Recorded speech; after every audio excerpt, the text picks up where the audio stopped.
Olá, aqui é a pastora Andréa Nicolau. Nós vamos hoje estar lendo o capítulo 3 do livro de Provérbios. Vamos à leitura. Meu filho, não se esqueça da minha lei, mas guarde no coração os meus mandamentos, pois eles prolongarão a sua vida por muitos anos e lhe darão prosperidade e paz. Que o amor e a fidelidade jamais o abandonem. Prenda-os ao redor do seu pescoço, escreva-os na tábua do seu coração. Então você terá o favor de Deus e dos homens e boa reputação. Confie no Senhor de todo o seu coração e não se apoie em seu próprio entendimento. Reconheça o Senhor em todos os seus caminhos e Ele endireitará as suas veredas. Não seja sábio aos seus próprios olhos. Tema o Senhor e evite o mal. Isso lhe dará saúde ao corpo e vigor aos ossos.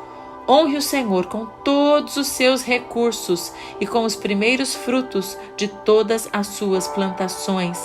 Os seus celeiros ficarão plenamente cheios e os seus barris transbordarão de vinho. Meu filho, não despreze a disciplina do Senhor, nem se magoe com a sua repreensão, pois o Senhor disciplina quem ama, assim como o pai faz ao filho de quem deseja o bem. Como é feliz o homem que acha a sabedoria, o homem que obtém o entendimento. Pois a sabedoria é mais proveitosa do que a prata e rende mais do que o ouro. É mais preciosa do que os rubis, nada do que você possa desejar se compara a ela. Na mão direita, a sabedoria lhe garante vida longa, na mão esquerda, riquezas e honra. Os caminhos da sabedoria são caminhos agradáveis e todas as suas veredas são paz. A sabedoria é árvore que dá vida a quem a abraça. Quem a ela se apega será abençoado. Por sua sabedoria o Senhor lançou os alicerces da terra, por seu entendimento fixou no lugar os céus. Por seu conhecimento as fontes profundas se rompem e as nuvens gotejam o orvalho. Meu filho, guarde consigo a sensatez e o equilíbrio, nunca os perca de vista. Trarão vida a você e serão um enfeite para o seu pescoço. Então você seguirá o seu caminho em segurança e não tropeçará. Quando se deitar, não terá medo e o seu sono será tranquilo. Não terá medo da calamidade repentina, nem da ruína que atinge os ímpios, pois o Senhor será a sua segurança e o impedirá de cair em armadilha. Quando lhe for possível, não deixe de fazer o bem a quem dele precisa. Não diga ao próximo, volte amanhã, eu lhe darei algo. Se pode ajudá-lo hoje. Não planeje o mal contra o próximo que confiadamente mora perto de você. Não acuse alguém sem motivo, se ele não lhe fez nenhum mal. Não tenha inveja de quem é violento, nem adote nenhum dos seus procedimentos, pois o Senhor detesta o perverso, mas o justo é seu grande amigo. A maldição do Senhor está sobre a casa dos ímpios, mas ele abençoa o lar dos justos. Ele zomba dos zombadores, mas concede graça aos humildes. A honra é herança dos sábios, mas o Senhor expõe os tolos ao ridículo. Nesse capítulo há vários conselhos para a construção de uma vida prazerosa e feliz. Guardar a lei de Deus traz prosperidade e paz, conforme lemos no versículo 2, mas, obviamente, não estaremos isentos das aflições. O próprio Senhor Jesus nos advertiu que no mundo teríamos aflições, lá em João 16, versículo 33. Contudo, a sabedoria nos guiará de maneira que a nossa alma será protegida de muitas aflições. A sabedoria nos ajuda a atravessar as crises com os corações dependentes em Deus e em paz de espírito. Uma característica de quem busca sabedoria é encontrar bondade e felicidade. A bondade e a felicidade promovem o favor de Deus e o favor dos homens e boa reputação, como diz o provérbio. Bondade e alegria ou felicidade são um reflexo da vida de Deus em nós. São características do fruto do Espírito Santo nas nossas vidas. Portanto, a presença do Espírito Santo em mim é manifesta através da manifestação de seus dons e entre eles a bondade e a felicidade. Outra característica dessa sabedoria é aprender a confiar em Deus. A sabedoria nos convida a confiar em Deus de maneira completa. Muitas vezes nós buscamos a autoconfiança.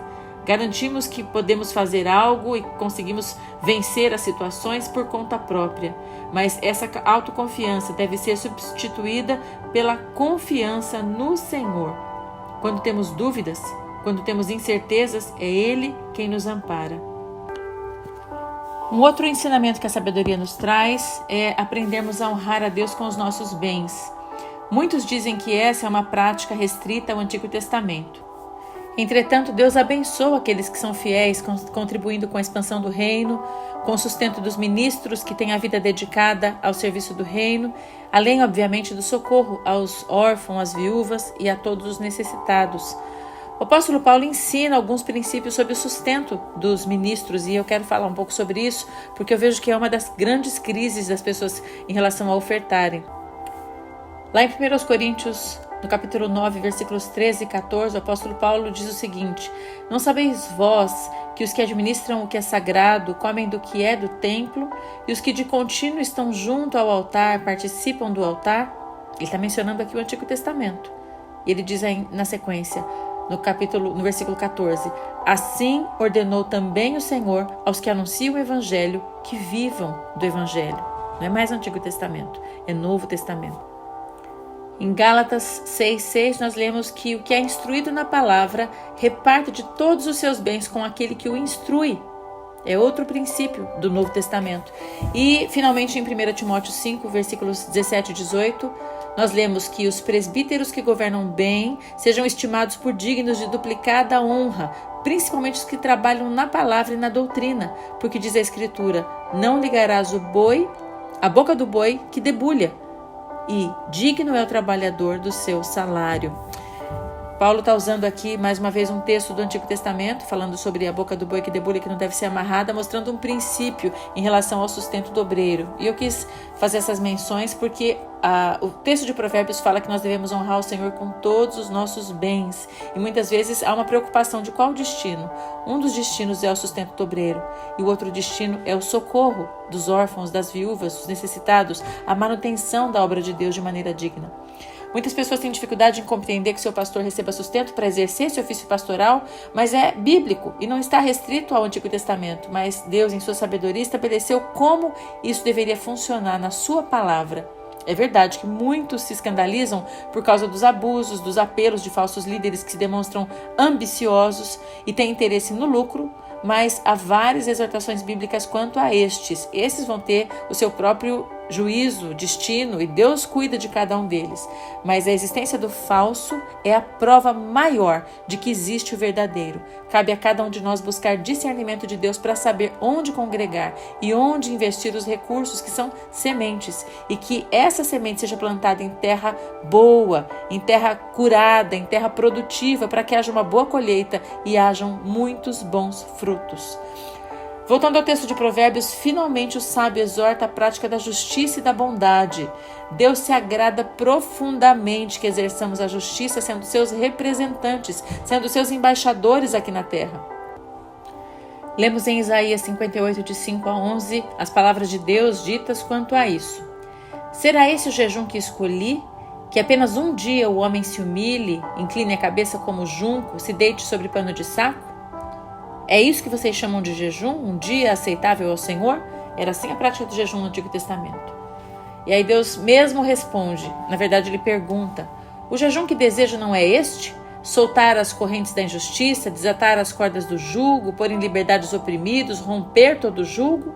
Não seria partilhar sua comida com o faminto, abrigar o pobre desamparado, vestir o nu que você encontrou e não se recusar a ajudar ao próximo? Aí sim, a sua luz irromperá como a alvorada e prontamente surgirá a sua cura, e a sua retidão irá diante de você, e a glória do Senhor estará na sua retaguarda. Aí sim você clamará ao Senhor e ele responderá. Você gritará por socorro e ele dirá: aqui estou. Se você eliminar do meio o jugo opressor, Aliás, se você eliminar do seu meio o jugo opressor, o dedo acusador e a falsidade do falar, se com renúncia própria você beneficiar os famintos, satisfizer o anseio dos aflitos, então a sua luz despontará nas trevas e a sua noite será como meio-dia.